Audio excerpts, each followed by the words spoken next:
be holding at T-minus 40 seconds, so in about 20 seconds from now.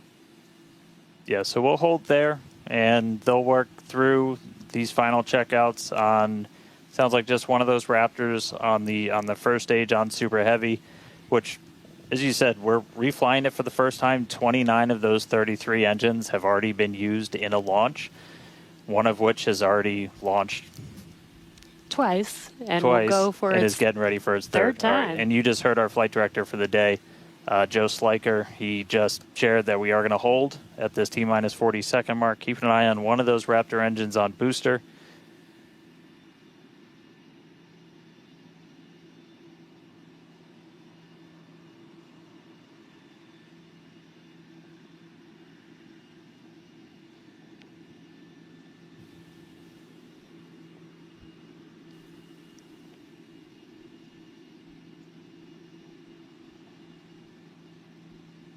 And if you're just now jumping in, we are holding still at T-minus 40 seconds.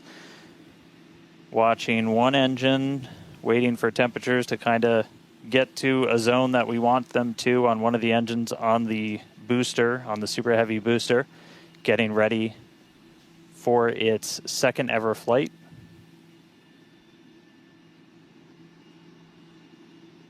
We'll just continue to hold. Again, we can hang out here for several minutes. We held for a while on the first attempt last time and then cleared it, and then we triggered a different issue on the ground side. But again, this is exactly what it's for. This gives us the best chances at success. And the clock is rolling. There we go. All right. T-minus 30. Let's listen in. Watch that first flight proven Super Heavy. Get ready to take off from Starbase.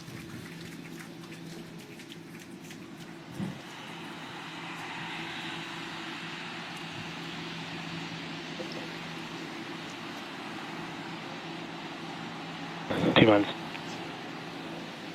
Countdown 1. Hit hold.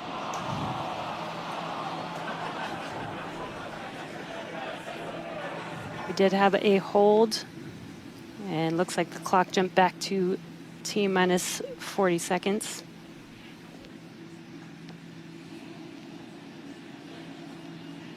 All right, so we jumped out.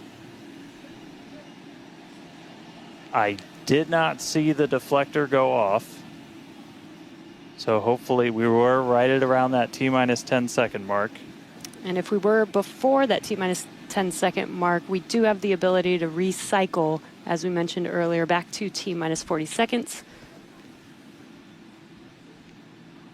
So it looked like this time it was a ground side issue. We're taking a look at this real quick. So again, we're back at T-minus 40. We're gonna hold for a little bit. We are still not scrubbed for the day. Give them a couple of minutes to work through this. Again, we can hang out at T-minus 40 for several minutes. Eventually, we start looking at your bulk temperatures and all of your propellant on board the vehicle.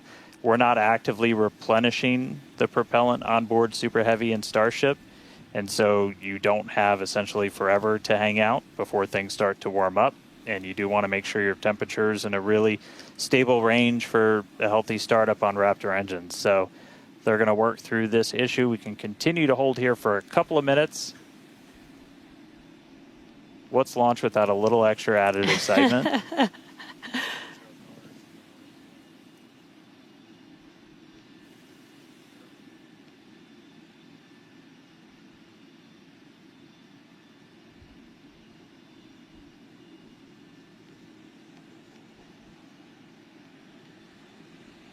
All right, so cumulatively, we've held for a little over 3 minutes between the two holds.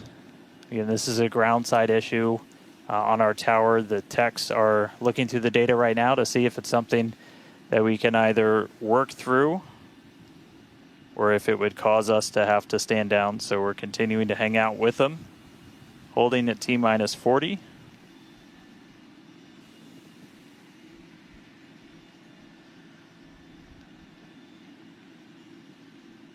If you're just joining us, we did initially hold at T-minus 40 seconds. We continued the count, but recycled before we got to T-minus 10 seconds.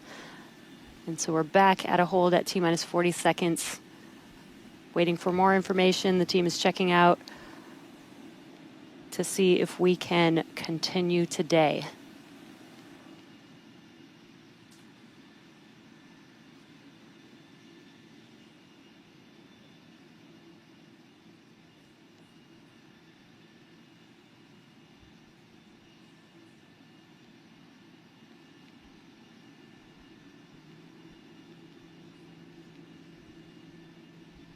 And we're continuing to hold here at T-minus 40 seconds. We've been holding for just about 5 minutes now as the teams evaluate if we can continue to T0 for Flight 9.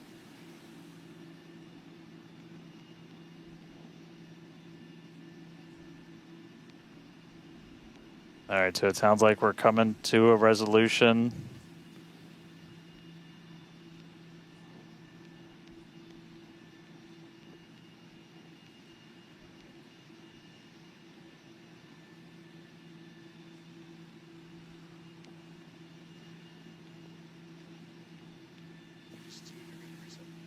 All right, so we are getting to a resolution. We're going to reset everything.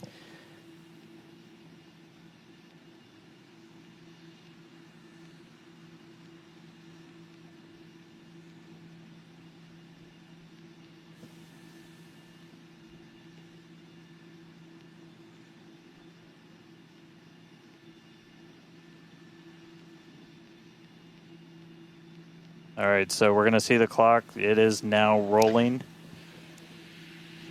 Here we go. We saw an issue with that quick disconnect to the ship. There is a chance that automation will kick us out again if we encounter the same issue. But for now, the clock is rolling. We'll see if we pass around that T-minus 10-second mark.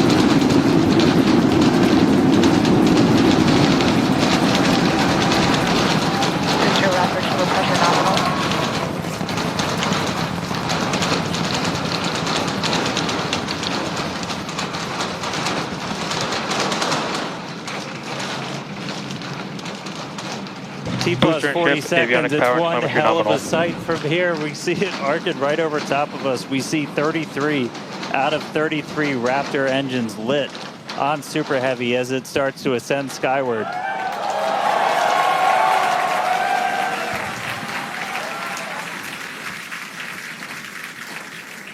Coming up on maximum aerodynamic pressure, then only about a minute and a half until we get into hot staging.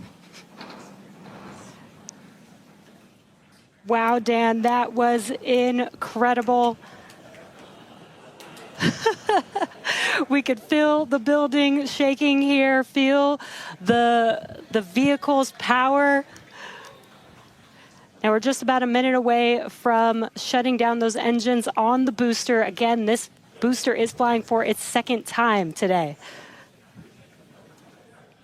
All right, so hot staging coming up a little under a minute.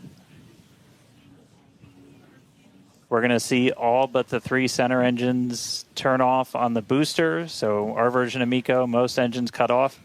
And then just a few seconds later, hoping to see 6 engines ignite on ship to push it away.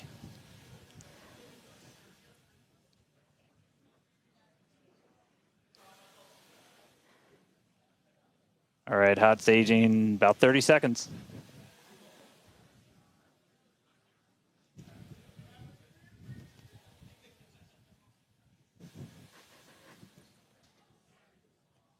And definitely keep an eye on which way the booster flips. First ever directional flip we're going for today. Should flip straight up.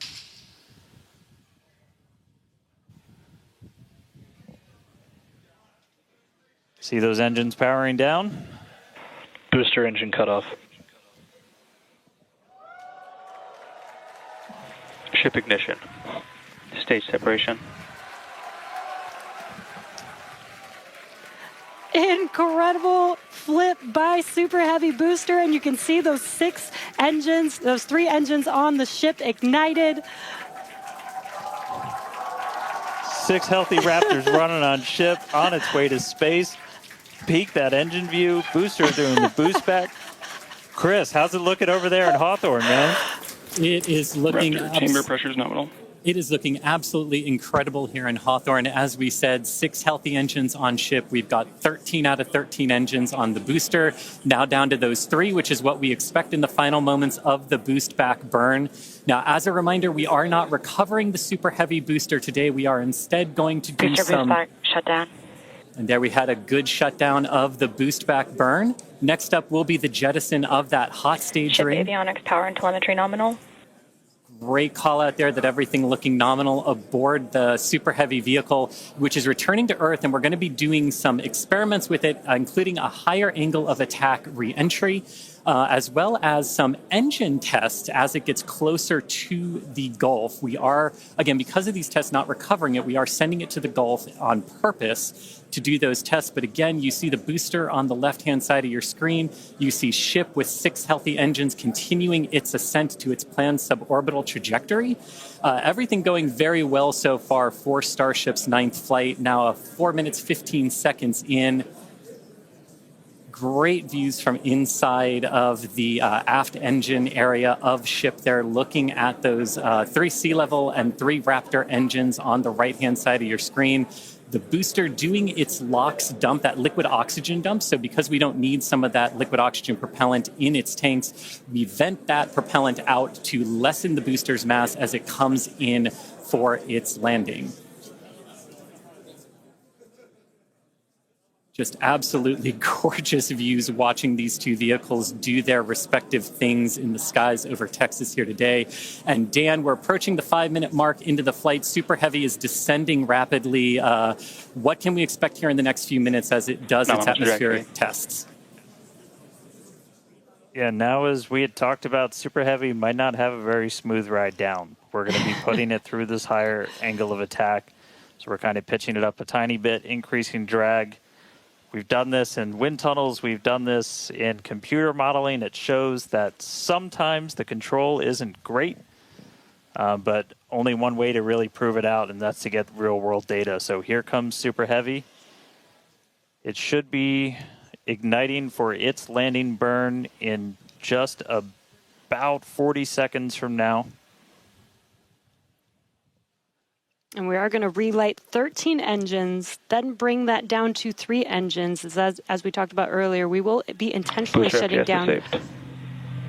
We will be shutting down one of those 3 center engines intentionally to push the limits of the Super Heavy booster. Ship Raptor chamber pressure is nominal.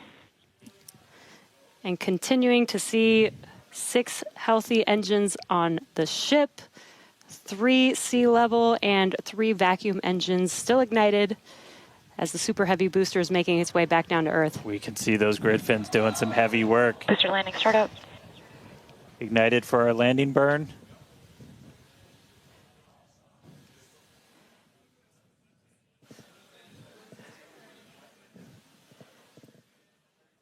It may have ended with that landing burn. Does look like we lost telemetry from the booster once we started into that landing burn. Did you hear confirmation that the booster did demise? So the booster's flight ending before it was able to get through landing burn, but again, we are not bringing that back. We're expecting it to make a hard splashdown in the Gulf. We were getting live data back the entire time through that high angle of attack flight, so that was something that was really vital for us to get during this reuse. First free flight of booster in the books. All right, ship has about 2 minutes left. Yeah, in about 2 minutes, we expect all 6 Raptor engines to shut down. That will be SECO basically second engine or second stage engine shut off. And these are some incredible views, Dan, from the aft end of the ship, watching as the engines stay ignited with the Earth in the background. As always, the Starship avionics team, the techs.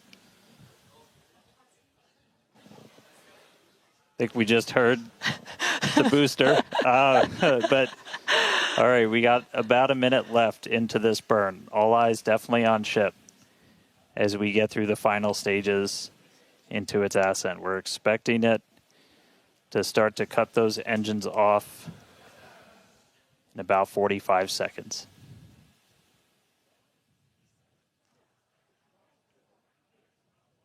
Terminal guidance.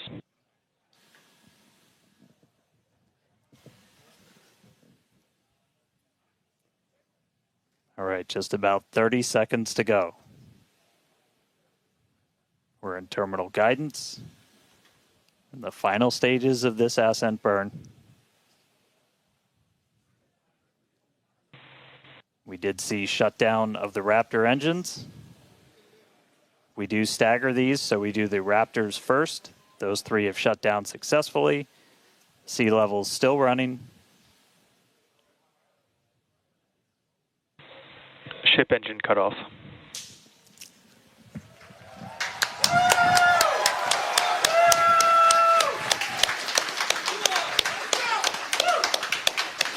Ship engine cutoff, the 3 most beautiful words in the English language. And great call out that we had nominal insertion.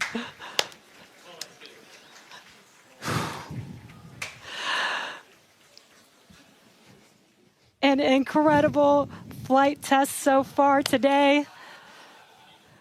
We reflew a super heavy booster for the very first time in 9 test flights. Ship is in its orbital trajectory. Again, it's going to remain suborbital for its mission today. But it ignited It ignited all 6 of its engines and made it all the way through SECO just now.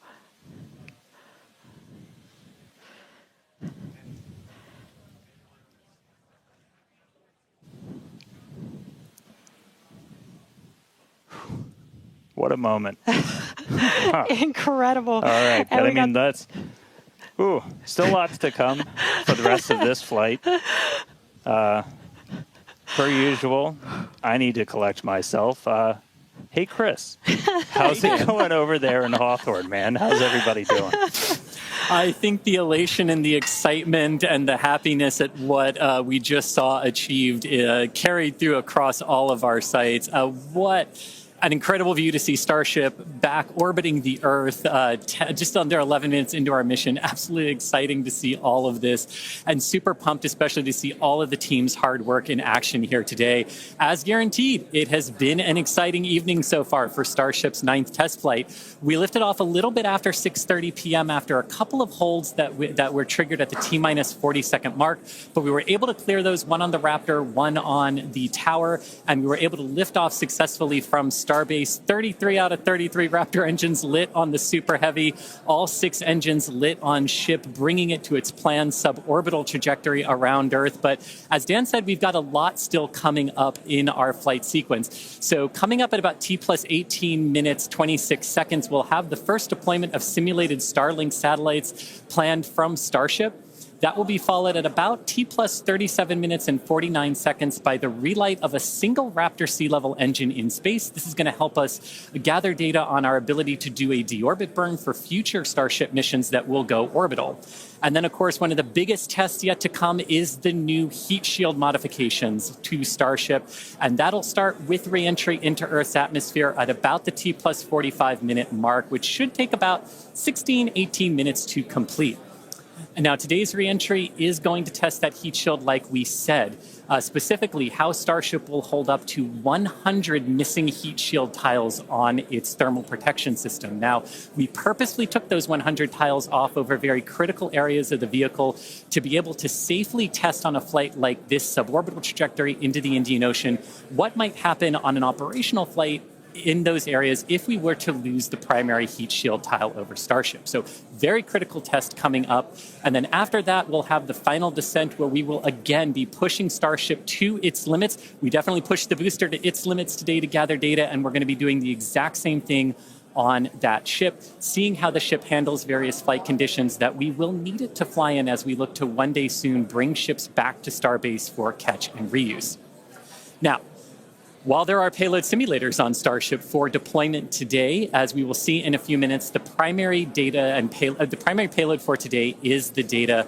And today, just like with Starship's previous test flights, that data is coming to us courtesy of our Starlink network. In fact, it is from Starlink that you are seeing these wonderful views of ship in space right now.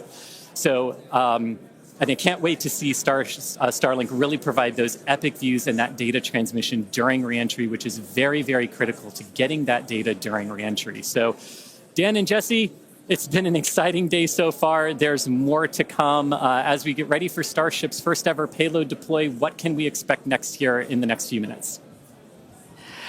Thanks, Chris. Just going to reiterate, thank you to the Starlink team for these incredible views today. In a few minutes, Starship will deploy 8 Starlink simulators, similar in size to our next generation Starlink satellites. The Starlink simulators will be on the same suborbital trajectory as Starship, meaning they will passively re-enter the atmosphere, just like Starship. With tests like these, we can see how Starship's payload deploy systems work in flight while ensuring that the simulator satellites pose no safety risk to people on Earth or for other satellites in orbit. Now, this also ensures that any parts of these simulator Starlink satellites that do survive reentry splash down harmlessly in the middle of the Indian Ocean. And then before we get there, though, we're going to have to open up that payload deploy door. So we've only ever done that one time before. Pretty sure it was Flight 3. Someone on the internet, please check me. But that was the only time we ever opened it. And we've had Starlink simulators on the last 2 flights, but we haven't gotten to this moment yet where we're able to open up the payload door and start deploying these. It's going to be pretty cool. We've got them stacked inside of the Starship payload bay, and we'll have potentially a couple of views. You saw one camera pop up. Oh, there we go. Look inside of the payload bay of Starship. You can see them stacked down in the middle of your view. There's kind of 4 on either side, so they're sandwiched on top of each other, a stack of 4 right behind each other.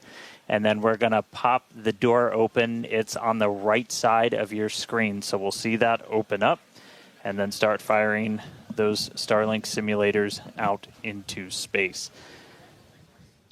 We are expecting the payload door to open in a little over a minute from now. And then once that payload door is open, about a couple minutes later is when we will start dispensing those Starlink simulators. That's a what a view great right view. at the bottom of the stack. So should be able to see them kind of firing out from right there. So really cool. And eventually these are going to carry dozens of the next generation of Starlink satellite into space, and those are going to enable some truly insane things in terms of speeds from space and what we're able to do. Starlink's been really great for Starship, obviously. Getting live video back is really cool, but just the amount of high-speed telemetry, everything we're able to get back is insane. And for a development program, that's kind of everything. We're in excess of 130 or 160. My numbers are fuzzy right now, just like my brain is. But well in excess of 100 megabits per second of downlink, and a lot of that gets eaten up by video. We've got dozens of cameras across Starship. We added several more for this flight. You saw a couple of those as we have essentially 360 degrees. Oop. Open the pod bay door, Hal.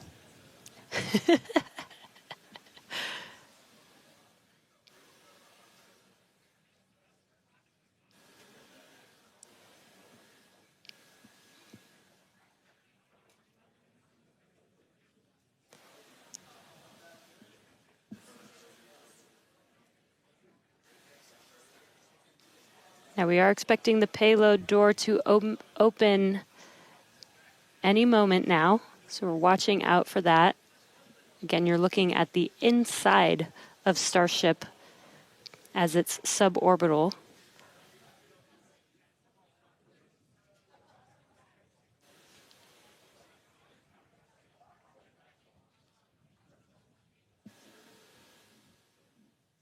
Well, we heard the door open was in progress. It was unable to actuate all the way open, so they are going to close it back up. Hal told me no. He said, I'm sorry, Dan. Can't do that. Looks like we won't get the door open today. But that's okay. This is obviously a test we want to be able to do before we're deploying full-on Starlinks. But the real focus for this, now that we are in space, is getting to that reentry. That is the most critical phase of Starship that we still have to prove out.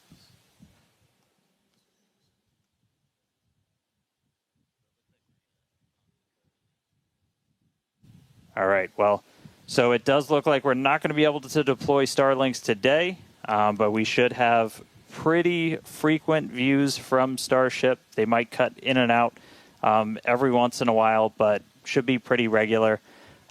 We are in darkness right now, so might be a lot of black, but the cool part is when we get to reentry, it's going to be daytime.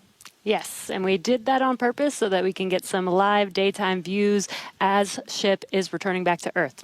All right, so we are going to take a break. Enjoy these views as we get them. Enjoy the tunes. We'll be back in a couple of minutes when we get ready to relight one of those Raptor engines on orbit. See you soon.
All right, if you're just tuning in, we are about 30 minutes into today's flight test, and the ship is on its suborbital trajectory. As you can see in some of the views and from some of the telemetry, we are in a little bit of a spin. We did spring a leak in some of the fuel tank systems inside of Starship, which a lot of those are used for your attitude control. And so at this point, we've essentially lost our attitude control with Starship. We are still on a path toward re-entry. We are suborbital, so no matter what, we are going to enter. However, this lowers the chances for it to be a controlled re-entry. So if you think back to Flight 3, when we had something similar happen, just the end symptom of a loss of attitude control, we were in a roll by the time we hit re-entry. So we are going to re-enter. We should hopefully still have views. The Starlink satellites are pretty robust to still maintaining contact. We've got 4 of those terminals on the vehicle, and they're pretty robust to maintaining contact even when we are in a spin, essentially. So we should hopefully continue to keep live views. It's going to still be dark until we get a little bit closer to entry, as we are a little bit, we're coming up on Africa. I believe we do swing just to the south of that continent. And by the time we start heading out over the Indian Ocean, we'll start heading into a sunrise. So, not looking great with a lot of our on-orbit objectives for today, where we were hoping to do the PEZ deploy and relight an engine, and then really importantly, get into that controlled entry to really put the heat shield through the ringer. Nonetheless, Starship marching forward towards that re-entry over the Indian Ocean. So we'll continue to hang with it and give you any updates as things continue to change.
All right, so 36 minutes, 15 seconds into today's flight tests. You're seeing some flat movement here on the ship.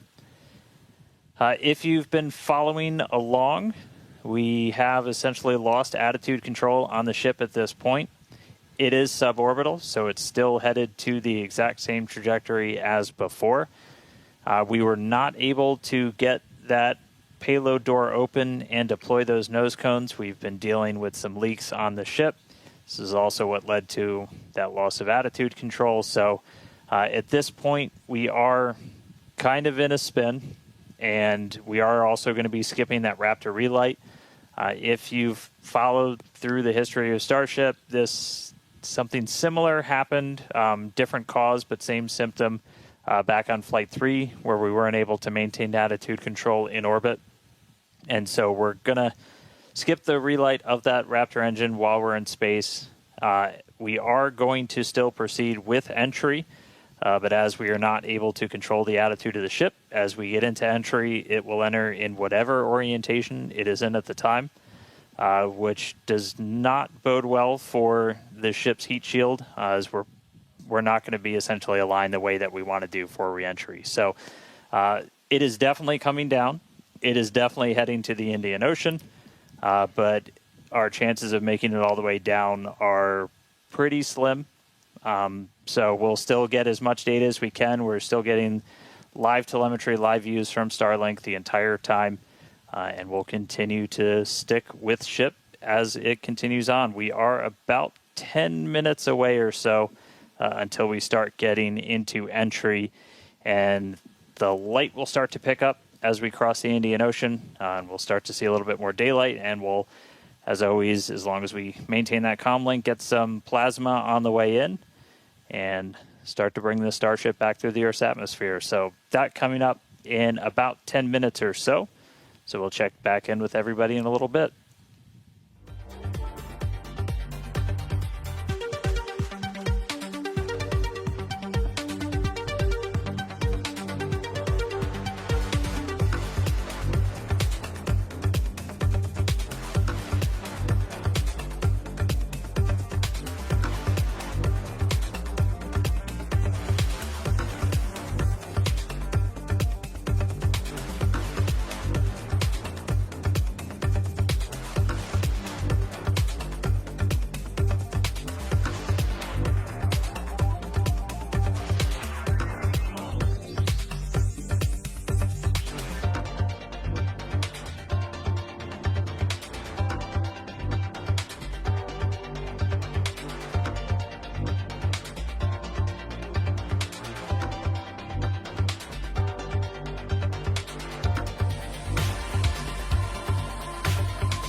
All right, so we are 42 minutes and change into today's flight test. You're seeing the light show start as Starship is getting closer to its reentry. If you're just tuning in, we were able to successfully make it to orbit, run into a couple of issues as we've coasted to our entry point over the Indian Ocean. At this point, we had lost attitude control of the ship and entered into a spin. The team made the call to do what's called passivate the vehicle, so we're essentially venting all of the remaining propellant overboard, and it's going to make an uncontrolled reentry. Important to note, this is a contingency that is planned for, and we clear the zones in the Indian Ocean where these entries could take place. So we're not going to come down exactly where we would have had nothing happened, but we do clear a tremendous amount of space out in the Indian Ocean in the event that we run into this. We understand that there are always risks, essentially, with these flight tests, with the hardware, but we don't really accept any compromise when it comes to protecting people. And it is one thing to note is we will actually still re-enter in our planned airspace zone, which is good. That is exactly what we planned for. We do plan for if something does go a little bit off nominal, that we have enough airspace cleared out for situations just like this. Yeah, re-entry is still just that really critical phase that we need to try and gather as much data, as much information as possible. Is a fully reusable heat shield has never been flown before, history of space flight, and that's something that Starship still has to crack. And so we had a whole range of experiments on this one at this point, and we just started to lose some of our cameras, so it's very possible that we'll start to lose contact with Starship a lot sooner than we would have if it was a nominal reentry. So we are expecting it to break up essentially on its reentry over the Indian Ocean. So not able to do a lot of our on-orbit objectives today, but just the fact that we, got it into space was just a really big moment for a lot of the team. Yeah, and another thing to note is that Super Heavy did fly for its second flight today. It first flew on Flight 7, and it made it all the way to our shutdown of all the engines and stage separation, getting ship into its suborbital trajectory today. It did ignite its 13 engines, but it did demise at that point. We did plan to fly it back down to Earth at a higher angle of attack, and we do expect it to stress the vehicle a lot more than what we've seen previously. So it's not unexpected that we did lose the booster before we got to the actual landing. Yeah. So we're gonna continue to hang out and see if we get any updates on ship. It does look like we might be getting some video back soon. There we go.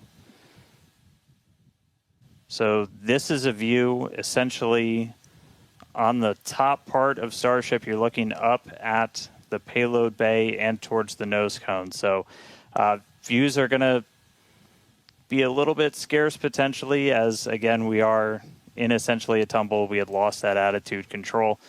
So Starlink, when it's able to connect, able to feed this down. We are at the phase where we would expect entry to start within the next minute or so. So we are entering uncontrolled, but again, we're entering into an airspace and a sea space that is cleared and monitored in advance of launch and before we get to this phase. And with the views that we are able to see, you are seeing a lot of that plasma build up. During reentry, we do expect the vehicle to see about 1,400 degrees Celsius. And there you can see the flap feeling that temperature there, a little bit melting away. But as we expected with the spinning of the vehicle, we are no longer controlling the attitude of the vehicle. So this is now, at this point in the test flight, it is expected to see it begin to demise a little bit on its way back down to Earth. Yeah. And so we'll stick with it for as long as we're kind of getting any reach back from the ship as it starts to make this reentry. But yeah, so it's re-entering actively right now. And again, we did do what's called passivation. So you essentially vent all of your excess propellant overboard before you hit the atmosphere. That's a safety measure we can take on the ship while you still have contact with it. So that was done. It's now coming down in the predetermined hazard area that was cleared ahead of flight. Not controlled, so we're not going to get all of that reentry data that we're still really looking forward to. This is kind of a new generation of ship. It has different flaps, improved heat shield, a whole lot of things that we're really trying to really put through the ringer, as there's a whole lot we still need to learn before we get to kind of the next step that we're hoping for, which is going to be that ship going orbital and eventually coming back here for a catch. So getting through one of these fully is going to be really important. It's not going to be today, but we are just going to stick with the ship, see what else we can learn as it makes its way through the atmosphere and brings an end to the 9th flight test. So we'll stick with it.